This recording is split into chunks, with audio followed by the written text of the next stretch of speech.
दिल्ली में हर वर्ष होने वाले जश्न रेख्ता नाम के कार्यक्रम के बारे में आपने सुना होगा। उर्दू भाषा को बढ़ावा देने के नाम पर इसमें मुशायरा, सूफी संगीत इत्यादि आयोजित किया जाता है। बड़ी बड़ी हस्तियां पहुंचती हैं, जोरदार ब्रांडिंग होती है। इसके प्रायोजकों में बड़ी बड़ी कंपनियों से लेकर सरकारी बैंक, वित्तीय संस्थाओं तक के नाम होते हैं।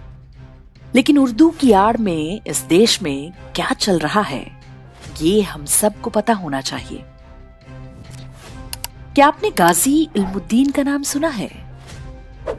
भारतीय उपमहाद्वीप के मजहबी समुदाय के लिए इल्मुद्दीन एक महान व्यक्तित्व है। वो स्वतंत्रता से पहले अविभाजित भारत के लाहौर में रहने वाला एक बढ़ई था।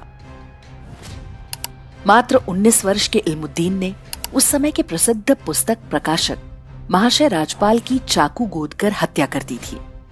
कारण था ब्लास्फेमी अर्थात अल्लाह की बेअदबी। 1920 के दशक में मजहबी समुदाय द्वारा 2 पुस्तकें प्रकाशित की गई थी, जिनके नाम थे, पहली कृष्ण तेरी गीता जलानी पड़ेगी। इसमें भगवान कृष्ण के बारे में भद्दी भद्दी बातें लिखी गई थी। दूसरी पुस्तक का नाम था 19वीं सदी का लंपट महर्षि। इसमें आर्य समाज के संस्थापक महर्षि दयानंद के लिए गाली गलौज भरी थी। इसे लेकर हिंदुओं में आक्रोश था। लाहौर में पुस्तक प्रकाशन करने वाले महाशय राजपाल से रहा नहीं गया।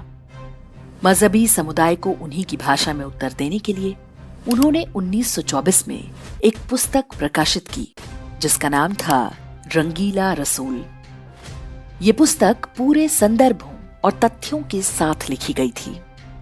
लेकिन तब भी वही हुआ था जो आज हम कमलेश तिवारी और नुपुर शर्मा के साथ होते देखते हैं। महाशय राजपाल को गुस्ताखे रसूल घोषित करके उनका सिर तन से जुदा करने का फतवा जारी कर दिया गया। आज भले ही भारत का सर्वोच्च न्यायालय सिर तन से जुदा गैंग से डरकर नुपुर शर्मा को ही दोषी ठहरा देता हो, लेकिन तब लाहौर हाईकोर्ट ने महाशय राजपाल को दोषमुक्त करते हुए कहा था कि किसी व्यक्ति ने कोई अपराध किया है या नहीं, ये इस आधार पर तय नहीं कर सकते कि एक वर्ग विशेष क्या चाहता है।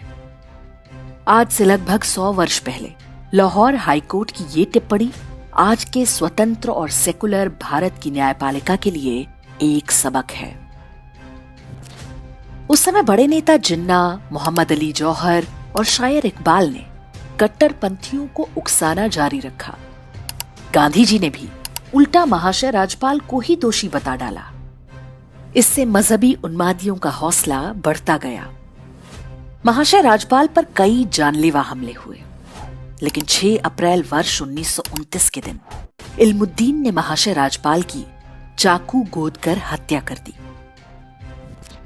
इसके बाद हत्यारा इल्मुद्दीन मजहबी समुदाय का हीरो बन गया। 31 अक्टूबर वर्ष 1929 को न्यायालय के आदेश पर उसे फांसी दे दी गई।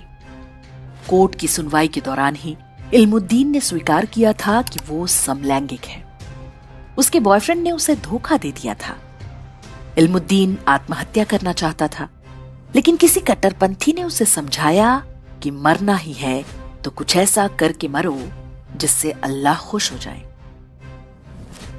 फांसी के बाद इल्मुद्दीन को शहीद और गाजी की उपाधि से नवाजा जाने लगा। लाहौर में उस मनोविकृत हत्यारे की मजार बना दी गई, जिस पर आज हर वर्ष उर्स होता है और हजारों लोग मन्नत मांगने आते हैं। ये तो थी पाकिस्तान की बात, लेकिन क्या आप कल्पना कर सकते हैं कि भारत में भी हत्यारे इल्मुद्दीन का महिमा मंडन हो रहा है?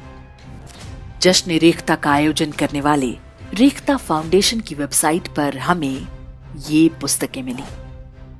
1930 में प्रकाशित इस पुस्तक के कंट्रीब्यूटर के रूप में जामिया हमदर्द दिल्ली का नाम दिया गया है। जिस जश्न रेख्ता को एक साहित्यिक कार्यक्रम की तरह प्रचारित किया जाता है, उसके पीछे का असली उद्देश्य ये पुस्तक बताती है। जो बड़ी बड़ी सरकारी और निजी कंपनियां इस कार्यक्रम को प्रायोजित करती हैं, क्या वे इसके बारे में जानती हैं? यदि हां, तो हिंदू घृणा का ये व्यापार कहां तक उचित है? क्या ये कंपनियां जाने अनजाने सिर तन से जुदा के नाम पर देश में आए दिन हो रही हत्याओं का समर्थन नहीं कर रही हैं? रेखता का उद्देश्य उर्दू को बढ़ावा देना है, इससे किसी को कोई आपत्ति नहीं। लेकिन ये याद रखना होगा कि भाषा और साहित्य के नाम पर भारत में हिंदुओं को निशाना बनाने और मजहबी हत्यारों के महिमा मंडन का खेल अब और नहीं सहा